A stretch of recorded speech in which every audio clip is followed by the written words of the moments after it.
Bonjour à tous et bienvenue dans cette nouvelle vidéo.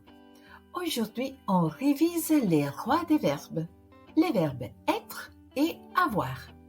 On verra leur conjugaison au présent de l'indicatif, des exemples très pratiques d'utilisation et un exercice pour s'entraîner un petit peu.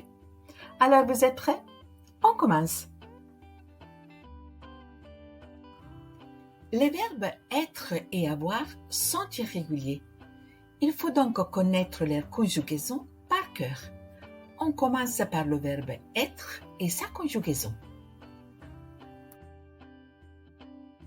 Je suis, tu es, il, elle est, nous sommes, vous êtes, ils, elles sont. Être indique le lieu. Par exemple, nous sommes à la maison. Thomas est en France. Indique aussi la nationalité. Je suis française. Joseph et Jules sont portugais. Être indique l'état. Par exemple, Robert est malade. Il est grand et mince. On utilise être pour présenter. Par exemple, je suis Céline.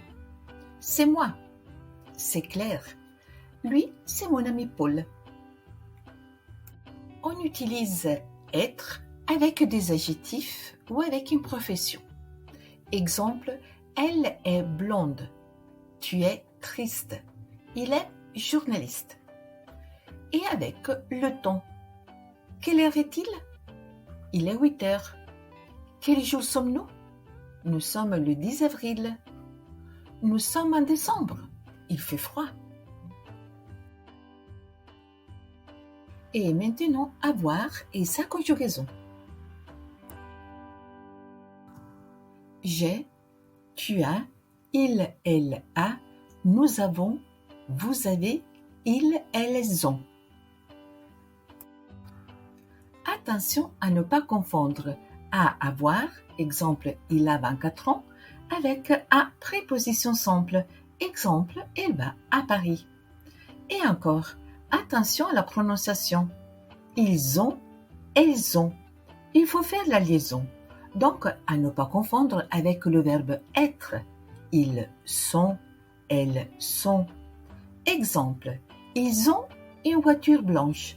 Elles ont une belle maison. On utilise avoir pour exprimer la possession. Tu as une voiture? Non, j'ai une moto. Olivier n'a pas d'ordinateur. Pour dire l'âge. Quel âge avez-vous? J'ai 38 ans. Pour faire une description physique. Claude a les cheveux noirs et les yeux verts. Pour parler de sa famille. Moi, j'ai un frère. Ils ont beaucoup de cousins. Et pour terminer, voilà d'autres utilisations. Avoir froid, avoir chaud, avoir raison, avoir tort, avoir envie. Exemple. Vous avez raison. Elle a tort. J'ai envie de faire une promenade.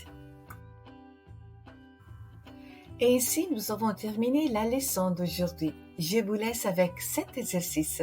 Mettez pause pour bien réfléchir et une fois terminé, passez à la correction. Alors, bon travail et à la semaine prochaine. Salut!